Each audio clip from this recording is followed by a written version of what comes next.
Hello. आज हम समझेंगे सैटेलाइट इंटरनेट को। सैटेलाइट इंटरनेट जो स्टारलिंक की वजह से बहुत ज़्यादा फेमस लग रहा है, तो हम सैटेलाइट इंटरनेट को tower internet, cable fibre internet सबसे तुलना करते हुए आपको समझाएंगे कि आपका कॉस्ट बेनिफिट क्या है, और इस टेक्नोलॉजी को भी समझाएंगे कि सैटेलाइट इंटरनेट क्या है।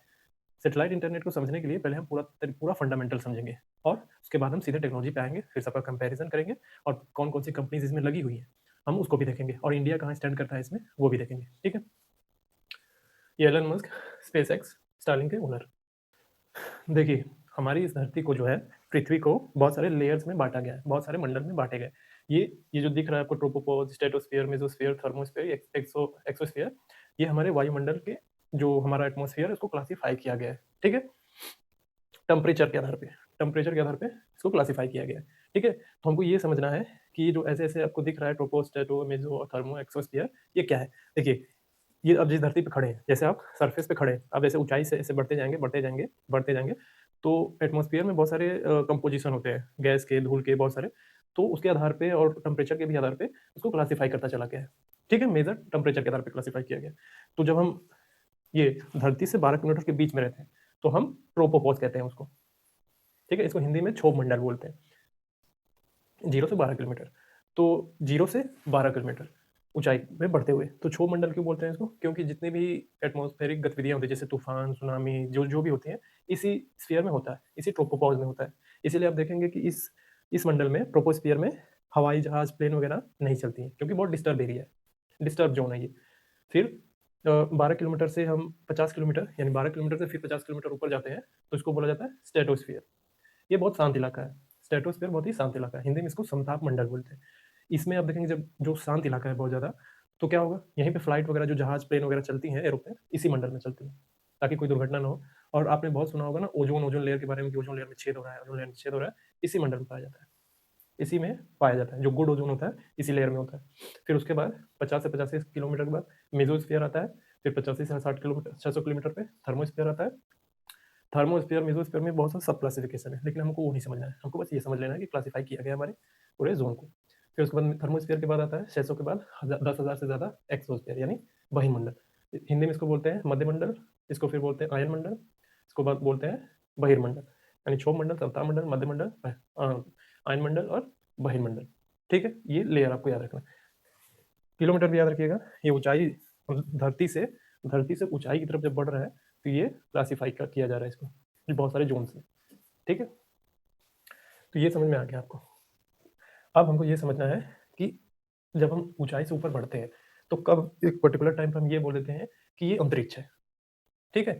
तो उसी को समझना है। देखिए, ये धरती है, सरफेस है धरती पे, जहाँ पे हम खड़े हैं, वहां से हम ऊंचाई पे बढ़ते बढ़ते बढ़ते बढ़ते बढ़ते बढ़ते जाएंगे, तो जब 100 किलोमीटर आ जाता है, 100 किलोमीटर, और उसके बाद 100 किलोमीटर के बाद हम जब चलते हैं, तो उसको अंतरिक्ष बोला जाता है, स्पेस बोला जाता है। क्यों? और इस लाइन को, एक जो लाइन बनी हुई है 100 किलोमीटर की, उसको बोलते हैं कार्बन लाइन। यानी ये 100 किलोमीटर, 0 से 100 किलोमीटर के बीच में पूरा एटमॉस्फेरिक जोन है। हमारी जो वायुमंडल की गतिविधियां हैं सब इसी में होती हैं। और उसके बाद 100 किलोमीटर के बाद स्पेस स्टार्ट हो जाता है, अंतरिक्ष स्टार्ट हो जाता है। ठीक है।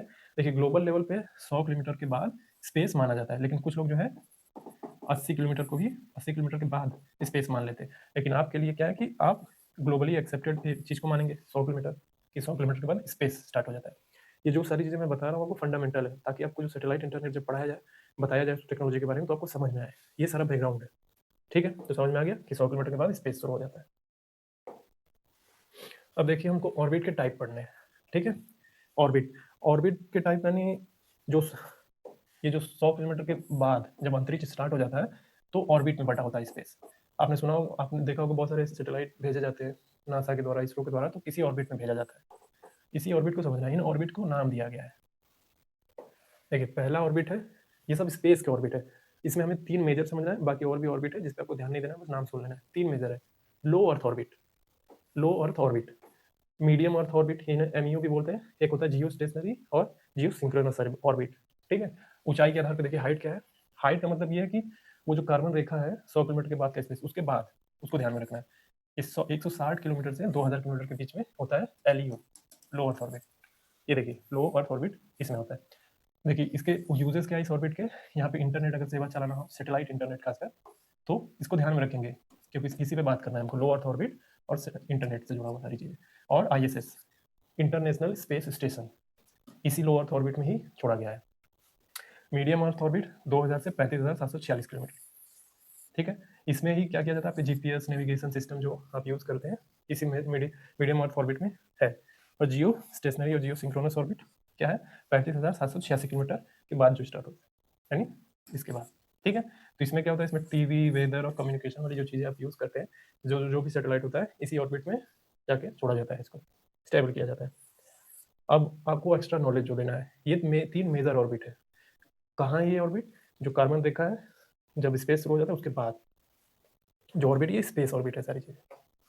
तो देखिए, जो अदर थोड़ा एक्स्ट्रा नॉलेज आपके लिए और भी ऑर्बिट है, जैसे हाईली एलिप्टिकल ऑर्बिट बोलते हैं एचईओ, पोलर ऑर्बिट भी है, सिसलूनर ऑर्बिट भी है, डीप स्पेस और हेलियोसेंट्रिक ऑर्बिट भी है। ये ध्यान में रखिए बस, इसका काम नहीं आने वाला। हमारा मेजर काम कहाँ है, इस वाले पे है। देखिए, लो अर्थ ऑर्बिट को ध्यान में रखेंगे, ये लो अर्थ ऑर्बिट को, और इंटरनेट को ध्यान में रखिए, इसी पे बात करेंगे। स्पेस सैटेलाइट के थ्रू जो इंटरनेट प्रोवाइड किया जाने वाला है, ये इसी ऑर्बिट में बहुत सारा छोड़ा गया है, लो अर्थ ऑर्बिट, इस स्टारलिंक के द्वारा। देखिए, स्टारलिंक जो है एलन मस्क का है। अब हमको ये स्टारलिंक का जो सैटेलाइट इंटरनेट, हमको वो नहीं समझना, हमको पर्टिकुलर वो टेक्नोलॉजी समझनी है, सैटेलाइट इंटरनेट। अब इसमें बहुत सारी कंपनी लग सकती है, स्टारलिंक लग सकता है, वन वेव लग सकता है, बहुत सारे लग सकते हैं। तो हमें सैटेलाइट इंटरनेट समझना है। देखिए, सबसे पहली बात ये है जो मैंने अभी बताया, सैटेलाइट इंटरनेट जो है स्पेस में लो अर्थ ऑर्बिट में छोड़ा जाएगा। लो अर्थ ऑर्बिट में सैटेलाइट मतलब क्या, कि रॉकेट के द्वारा जो रॉकेट जाएगा धरती से, इसी में एक सैटेलाइट होगा, ठीक है, जो लो अर्थ ऑर्बिट में ले जाके छोड़ दिया जाएगा, लो अर्थ ऑर्बिट में जाके छोड़ दिया जाएगा, बहुत सारे ऐसे सैटेलाइट, ठीक है। अब इस सैटेलाइट के थ्रू हमें इंटरनेट मिलेगा, यही है स्पेस लो अर्थ ऑर्बिट में इंटरनेट। ध्यान देने वाली बात क्या है, ये इंटरनेट टावर से जुड़ा हुआ नहीं है, tower internet, cable fibre internet ये नहीं है, ये सीधा सीधा सैटेलाइट इंटरनेट है। इसको ध्यान में रखेंगे कि ये नहीं, जब भी हम बोलते हैं सैटेलाइट इंटरनेट, टावर से नहीं जुड़ा हुआ है, केबल फाइबर से जुड़ा नहीं है। नहीं जुड़ा हुआ क्या मतलब कि हम टावर का इस्तेमाल नहीं करेंगे, केबल फाइबर जैसी चीज़ों का हम इस्तेमाल नहीं करते, इसमें केवल और केवल सैटेलाइट रहता है।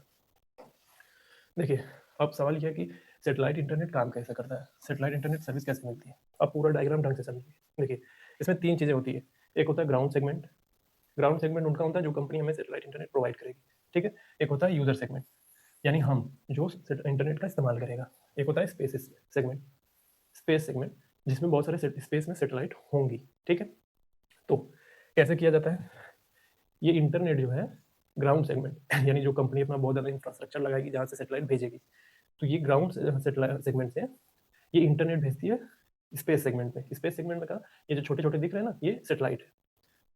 और ऐसे ही स्टारलिंक ने इस स्पेस में जो है 7,000 से ज़्यादा सैटेलाइट छोड़े हुए हैं, 7,000 से ज़्यादा। तो आप बोलेंगे कि 7,000 से ज़्यादा छोड़े हुए तो क्या एक दूसरे से कैसे जुड़े हुए हैं, क्या तार से जुड़े हुए हैं? नहीं, वो जुड़े हुए हैं लेज़र से, एक दूसरे से। तो ISL बोला जाता है, इंटर सैटेलाइट लिंक। वो लेज़र से एक दूसरे से जुड़े हुए हैं, ठीक है, ये एक दूसरे से लेज़र से जुड़े हुए हैं। जब ग्राउंड सेगमेंट से यहाँ से फॉरवर्ड अपलिंक किया जाता है सिग्नल, तो ये सैटेलाइट इसको कैप्चर करते हैं, एक दूसरे को इंटरलिंक करते हैं। फिर यहाँ से आपके घरों में देखा होगा आपने, आपके घर के छत पे आप जो खुद का टीवी चलाते हैं, जो डिश टीवी, उस पर एक छतरी लगा होता है ऊपर, ठीक है। छतरी जो है आपके नीचे एक मशीन से जुड़ा होता है, जो आप टीवी रिमोट से चेंज करते हैं। ठीक उसी तरीके से आपके घर में इंटरनेट देने के लिए आपके घर के छत पे एक ऐसा डिश एंटीना लगा होगा, ठीक है, और एक राउटर होगा जो तार से कनेक्ट होकर नीचे कमरे में एक राउटर मिलेगा आपको, ठीक है, स्टारलिंक के द्वारा। तो राउटर, तो ये जो है इसी से फिर आप इंटरनेट एक्सेस कर पाएंगे, तो इंटरनेट चला पाएंगे, ठीक है, एक बिल्कुल वाईफाई जैसा। तो ये यूजर सेगमेंट है। तो कैसे हो रहा है, यहाँ से इंटरनेट भेजा जा रहा है कंपनी के द्वारा, सैटेलाइट के द्वारा, सैटेलाइट को, फिर सैटेलाइट जो है एक दूसरे से कम्युनिकेट करके डेटा को फिर आपके पास भेजा जा रहा है, आप यूज़ कर पा रहे हैं। तो अब इसमें दिमाग में आना चाहिए, अभी हम कंपेयर करेंगे सारी चीज़ों को, टावर इंटरनेट और फाइबर केबल इंटरनेट से। आप इसमें एक चीज़ गौर कर रहे होंगे कि ना इसमें टावर है कहीं, ना कहीं केबल है। तो इसका मतलब ये है कि फिर ये पृथ्वी है, तो देश के किसी कोने में हम बैठे रहे या किसी पहाड़, जंगल, नदी की तरफ रहे, अगर हमारे पास ये 2 चीज़ है, इंटरनेट, राउटर, ये सारी चीज़ें, तो हम कहीं से भी इंटरनेट एक्सेस कर पाएंगे, क्योंकि सैटेलाइट है। यही इसका बस प्लस पॉइंट है, बाकी सब में तो हम देखेंगे तुलना करते हुए। तो समझ में आ गया कैसे काम कर रहा है ये इंटरनेट, ग्राउंड सैटेलाइट के पास जाएगा, फिर सैटेलाइट जो है आपको भेजेगा। तो इसका एक फ्लो देखिए, इंटरनेट ग्राउंड स्टेशन से आपको सैटेलाइट को भेजा जाएगा, सैटेलाइट जो है डिश एंटीना जो आपके घर पे लगा होगा, फिर राउटर पे जाएगा, फिर आप जो है अपना फ़ोन, लैपटॉप, ये सारी चीज़ें एक्सेस कर पाएंगे। तो ये काम करता है इस तरीके से सैटेलाइट इंटरनेट। अब देखिए हम सबका तुलना करेंगे, ठीक है? जैसे सैटेलाइट इंटरनेट की तुलना, केबल फाइबर इंटरनेट की तुलना, टावर इंटरनेट की तुलना। अभी तो आपको ये लग रहा होगा कि जो इंटरनेट आप ऐसे-ऐसे चला रहे थे, एक ही जैसा है। लेकिन अभी आपको समझ में आ रहा होगा किस तरीके से इंटरनेट प्रोवाइड किया जा रहा है। ये इंटरनेट इंडस्ट्री को समझ रहे हैं। लेटेंसी के लेवल पे कॉस्ट बेनिफिट प्लस माइनस का प्लस क्या है इसका, माइनस पॉइंट क्या है, ये सब देखेंगे। देखिए, अभी लेटेंसी का मतलब ये है कि आप जो ग्राउंड स्टेशन से आपको, मतलब मान लीजिए आप यूज़र हैं और जहाँ से इंटरनेट आ रहा है, ठीक है? तो आपके पास इंटर आने और जाने का जो कम्युनिके गैप है, वो कितनी देर में हो पा रहा है। इसका मतलब ये है, ये यूज़र आप है, कोई इंटरनेट प्रोवाइड कर रहा है, तो ये डेटा आने जाने में जो कितना टाइम लग रहा है। कम टाइम लग रहा है, लेटेंसी बहुत अच्छी है। ज़्यादा टाइम लग कम टाइम लग रहा है तो लेटेंसी अच्छी है, ज़्यादा टाइम लग रहा है तो लेटेंसी खराब है। इसका मतलब ये है कि लेटेंसी जब जब टाइम कम लगेगा तो लेटेंसी आप देखेंगे 20 एमएस, 10 एमएस यूज़ होगा। अगर लेटेंसी बहुत ज़्यादा है इसकी, तब 40, 50 जैसे वर्ड यूज़ होंगे, ठीक है? तो इसको ध्यान में रखिएगा। तो देखिए तुलना करते हैं। देखिए सैटेलाइट इंटरनेट की लेटेंसी क्या है? 20 से 40 मिलीसेकंड। अब मिलीसेकंड का सीधा सा मतलब ये है कि 1 सेकंड को 1/1000 मिलीसेकंड में डिवाइड कर दीजिए, ठीक है? 1 second is equal to 1/1000 millisecond. तो हो जाएगा, आपको पता चलेगा मिलीसेकंड क्या है, ठीक है? तो 20 से 40 मिलीसेकंड है। और केबल फाइबर का इंटरनेट का लेटेंसी क्या है? फाइबर वाले इंटरनेट का लेटेंसी है 5 से 20 मिलीसेकंड। केबल वाले इंटरनेट का लेटेंसी क्या है? 10 से 30 मिलीसेकंड। फाइबर वाला जो इंटरनेट काम करता है, वो आपने फिजिक्स में पढ़ा होगा हिंदी में, पूर्ण आंतरिक परावर्तन, ये उस पे काम करता है। और ये केबल इंटरनेट काम करता है इलेक्ट्रिक सिग्नल पे, ठीक है? और टावर इंटरनेट कैसे काम करता है? अगर 4G वाला है तो 30 से 40 मिलीसेकंड में लेटेंसी इसकी रहेगी। और 5G अगर अच्छा नेटवर्क मिल गया तो 10 से 20 मिलीसेकंड, ठीक है? ये लेटेंसी का कंपैरिजन है। सैटेलाइट इंटरनेट, तो आप देख रहे होंगे कि सैटेलाइट इंटरनेट की लेटेंसी ज़्यादा है, इन सब की लेटेंसी बेहतर है, मतलब ये अच्छे से जल्दी काम कर पा रहे हैं, ये थोड़ा कम। तो आपको लगेगा कि फिर हम इसका इस्तेमाल क्यों कर रहे हैं? अभी सामने आएगा। अब देखिए इसका कॉस्ट कितना पड़ेगा। अगर स्टारलिंक प्रोवाइड कर रहा है तो 6000 से 10000 तक पर मंथ। 6000 से 10000 क्यों? क्योंकि ये सैटेलाइट इंटरनेट प्रोवाइड करेगा, और राउटर, केबल, ये सबसे जो इंफ्रास्ट्रक्चर है उसको लगाने में इतना पैसा तो आएगा ही आएगा। एक बार लगाएंगे फिर, लेकिन मंथली आपको 6000 से 10000 एवरेज पर मंथ देना होगा। अब देखेंगे केबल फाइबर वाले में 500 से 1000 पर मंथ, और 1000 से 2000 पर मंथ अगर हाई स्पीड चाहिए तो, ठीक है? टावर इंटरनेट में क्या होता है? टावर इंटरनेट में 200 से 800 रुपये पर मंथ, या 800 से 1500 रुपये पर मंथ, ये इस्तेमाल करते हैं हम, ठीक है? तो अभी भी देख रहे हैं कि लेटेंसी भी इसकी ज़्यादा है, कॉस्ट भी इसकी ज़्यादा है, तो फिर क्यों बेहतर है ये इन सब चीज़ों से? जो कि सब इसका लेटेंसी भी इन सबका ठीक है, और इनका पैसा भी कम है, तो फिर इसको क्यों? अभी इसका प्लस पॉइंट ये है, देखिए सबसे प्लस पॉइंट बस ये जो मैं मार्क कर रहा हूँ बस यही है, ये रिमोट एरिया में भी जा सकता है। क्यों? क्योंकि टावर नहीं चाहिए, केबल नहीं चाहिए, फाइबर कुछ नहीं चाहिए, केवल सैटेलाइट चाहिए। इसीलिए ये रिमोट एरिया, आप समुद्र में कहीं है वहाँ पे हो सकता है, कहीं पहाड़ पे है, कहीं पे भी है, जैसे रिमोट से रिमोट एरिया चले जाइए। बस आपके पास ये 2 चीज़, राउटर वगैरह है, एंटीना है, छोटा-छोटा करके वो इंफ्रास्ट्रक्चर ऐसा बना देगा कि आपके पास कहीं भी इंटरनेट मिल जाएगा, पृथ्वी पे कहीं भी, ठीक है? तो इसलिए बस यही इसका प्लस पॉइंट है। नेगेटिव पॉइंट क्या है इसका, इस सैटेलाइट का, इंटरनेट सैटेलाइट का? अगर मौसम खराब हुआ, ये हैवी रेन हो गया बहुत ज़्यादा, तो दिक्कत हो जाएगी, तो सिग्नल ग्लिच करेगा। अब देखिए केबल और फाइबर का इंटरनेट का फ़ायदा क्या है? बस फ़ायदा ये है कि फास्ट है, स्टेबल है, ठीक है? और इसका माइनस पॉइंट ये है कि जहाँ केबल पे बिछाया जाएगा बस वहीं तक जाएगा, ठीक है? और इसी में सब चीज़ों में ये खेल जाता है अच्छा, ठीक है? अब ये टावर इंटरनेट में क्या प्लस पॉइंट है? पोर्टेबल है, पोर्टेबल है। इसमें एक सिम की ज़रूरत होती है, जो आप मोबाइल फ़ोन में सिम यूज़ करते हैं, ये बस उसी पे काम करता है। ये एक सिम पे खेल जाएगा पूरा। और भीड़ में माइनस पॉइंट इसका ये है कि भीड़ में जो है धीमा हो जाता है, सिग्नल वीक होने लगता है काफ़ी। तो आपको दिख रहा होगा कि जो सैटेलाइट इंटरनेट है, इसकी लेटेंसी ज़्यादा है, इसकी कॉस्ट ज़्यादा है, और इन सब का लेटेंसी और कॉस्ट काफ़ी बेहतर है आम लोगों की तुलना में। बस ये एक ही जगह बेनिफिट इसका ये है कि आप देखेंगे कि ये केबल जहाँ जाएगा, ये केबल और फाइबर इंटरनेट जहाँ केबल है बस वहीं तक सीमित है, और राउटर इंटरनेट का क्या है, भीड़ में धीमा हो जाएगा। इन चीज़ को ये रिप्लेस कर देता है। ये रिमोट से रिमोट एरिया में भी जाएगा और इंटरनेट फास्ट देगा। यही बेहतर है ये बस। सैटेलाइट इंटरनेट केवल और केवल यहीं पे बेहतर है। और सब जगह आप कॉस्ट बेनिफिट एनालिसिस करेंगे तो सब जगह आप गड़बड़ निकलेगा। बस यहीं पे बढ़िया है कि हर जगह पहुँच जाता है ये, क्योंकि सैटेलाइट इंटरनेट है, सैटेलाइट के थ्रू जुड़ा हुआ है। तो भारत के पर्सपेक्टिव में आप देखेंगे कि भारत में बहुत ज़्यादा गरीब एरिया है, और ये क्या कह रहा है कि रिमोट एरिया इन सब चीज़ों पे काफ़ी अच्छे से काम करेगा। तो हमारे देश में तो अधिकांश लोग पहाड़ी इलाके इन सब इलाकों में रहते हैं, तो गरीब रहते हैं, 5 से 10 हज़ार पर मंथ इंटरनेट दे पाएँगे? ऐसा लग रहा है? क्यों ना, मैं इंडिया के पर्सपेक्टिव से बात कर रहे हैं, और भी देश होंगे जो दे पाएँगे, लेकिन इस मामले में काफ़ी बेहतर है ये इंटरनेट, कि हर इलाके में पहुँच सकता है। हमारे मिलिट्री के लिए फ़ायदा हो सकता है, मिलिट्री वालों के लिए, उनके लिए फ़ायदा हो सकता है ये, ठीक है? तो ये था, ये पूरा कंपैरिज़न। अब देखिए, हम ये तुलना करेंगे कि इस इंडस्ट्री में, इंटरनेट इंडस्ट्री में कौन-कौन सी कंपनियाँ लगी हुई हैं, ठीक है? देखिए, सैटेलाइट इंटरनेट जो प्रोवाइड कर रहे हैं, उसमें चाइना भी कूद चुका है, स्पेसएक्स, स्टारलिंक है, वनवेव, अमेज़न प्रोजेक्ट, कुइपर अभी डिप्लॉय फेज़ में है, ये सब लगे हुए हैं। अभी इन सैटेलाइट इंटरनेट में जो है 5 से 10 मेजर कंपनियाँ हैं केवल, बहुत कम लोग हैं इसमें। और केबल और फाइबर वाले में कितने लोग हैं? जियो फाइबर है, एयरटेल एक्सट्रीम फाइबर है, बीएसएनएल है, एमटीएनएल है। और ग्लोबल लेवल पे देखेंगे, ये इंडिया के लोग हैं, और ग्लोबल लेवल पे देखेंगे ना, तो हज़ारों हैं, केबल और फाइबर ब्रॉडबैंड में।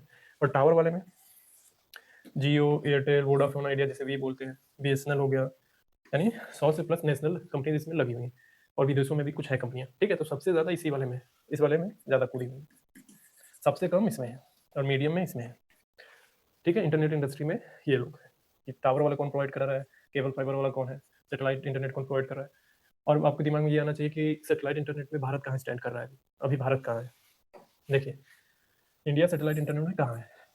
इंडिया में बहुत सारे सेटेलाइट अभी कमर्शियल फेज में नहीं आया है। कमर्शियल फेज का मतलब ये है कि अभी ऐसा कि आप सर्विस लो, पैसा आपसे पैसा लेके आपको सर्विस दे रहे हैं, ये नहीं शुरू हुआ है अभी तक भारत में। अभी रिलायंस जियो सेटेलाइट कम्युनिकेशन इस पे काम कर रही है, बीएसएनएल, विसाख जो ज्वाइंट एफर्ट लगा रहे हैं, इंडियन पीएसयू और पार्टनर के साथ मिलकर काम कर रहे हैं। और एक प्राइवेट स्पेस कंपनी है गैलेक्स आई, इस फील्ड में अभी कूदे हुए, मतलब सब लोगों ने अभी इनिशिएट किया है, अभी डिप्लॉय इम्प्लीमेंट नहीं हो पाया, यानी कमर्शियल फेज में अभी कुछ भी नहीं है भारत में। और बाहर से स्टारलिंक स्टारलिंक जो एलन मस्क वाला है, वो धूम मचा रहा है, ये कूद चुका है, इंडिया में भी इस पे बात चल रही थी, तो ये तो स्टारलिंक कूद चुका है, भारत का भी इनिशिएट किया गया है कि अभी हम शुरू करेंगे, ठीक है? तो भारत का स्थान यहाँ है अभी। तो देखिए, आप आज आपको ये पता चल गया होगा कि इंटरनेट इंडस्ट्री में इंटरनेट कैसे कैसे प्रोवाइड किए जाते हैं। आपको सैटेलाइट इंटरनेट मिल सकता है, आपको टावर इंटरनेट मिल सकता है, आपको केबल इंटरनेट मिल सकता है, आपको फाइबर इंटरनेट मिल सकता है, ठीक है? अब सवाल ये बड़ा आना चाहिए आपके मन में, देखिए, अब सवाल ये आना चाहिए आपके बड़ा मन में कि अगर हम अपने इंटरनेट सर्विसेज को डाइवर्स रखें तो बेहतर, या हम किसी एक चीज़ पे शिफ्ट कर जाएं, जैसे सैटेलाइट इंटरनेट पे। तो इससे क्या होगा कि हमको टावर नहीं लगाने पड़ेंगे, हमको केबल फाइबर नहीं बिछाना पड़ेगा, इससे हमें पहाड़ों और प्रकृति को नहीं खोदना पड़ेगा, ठीक है? तो मेरा स्टैंड इस पे ये है, एक ओपिनियन टाइप का, कि हमें अपने इंटरनेट सर्विसेज को डाइवर्स रखना चाहिए। क्यों? क्योंकि हो सकता है इंटरनेट सर्विस जो सैटेलाइट के थ्रू मिला है, अगर किसी कारण से हो सकता है डिस्टर्ब हो जाए, तो अगर हम एक चीज़ पे रिलाई करेंगे तो क्या दिक्कत, प्रॉब्लम क्या होगी कि इंटरनेट ही ठप हो जाएगा। और बहुत सारे देश की इकोनॉमी जो है इंटरनेट पे ही टिकी हुई है, मतलब इंटरनेट तो एकदम आपका मूलभूत हिस्सा है, अगर वो गड़बड़ हुआ तो फिर बहुत सारे सर्विसेज रुक जाएंगी। तो हमें अपने इंटरनेट को, मेरा स्टैंड ये है कि इंटरनेट सर्विस को जो है डाइवर्स रखना चाहिए, हमें टावर इंटरनेट पे भी फोकस करना चाहिए, हमें केबल फाइबर इंटरनेट पे भी फोकस करना चाहिए, हमें सैटेलाइट इंटरनेट पे भी फोकस करना चाहिए। एक डाइवर्स रहेगा तो हर वर्ग के लोग इंटरनेट सर्विस यूज़ कर पाएंगे, क्योंकि आप देख रहे हैं सैटेलाइट इंटरनेट पे बहुत सारी कम कंपनियां हैं और बहुत ज़्यादा पैसा कॉस्ट करेंगी। जब तक कि इसमें बहुत सारी इंडस्ट्री ना आ जाए, फेयर कंपटीशन ना हो, तब तक प्राइस डिप नहीं करेगा, ठीक है? तो ये थी आज की टेक्नोलॉजी, सैटेलाइट इंटरनेट। उसके बैकग्राउंड में आपने बहुत सारी चीज़ें देखी कि इस पे स्पेस कहाँ से शुरू होता है, कार्बन लाइन क्या है, और ट्रोपोपॉज़, मेसोपॉज़, ये सारी चीज़ें समझी आपने, और सबका तुलना देखा, ठीक है? तो ये थी आज की टेक्नोलॉजी, सैटेलाइट इंटरनेट, और इंटरनेट इंडस्ट्री में कौन-कौन लोग अभी काम कर रहे हैं, ठीक है? तो ये थी आज का टेक्नोलॉजी विभाग। Thank you.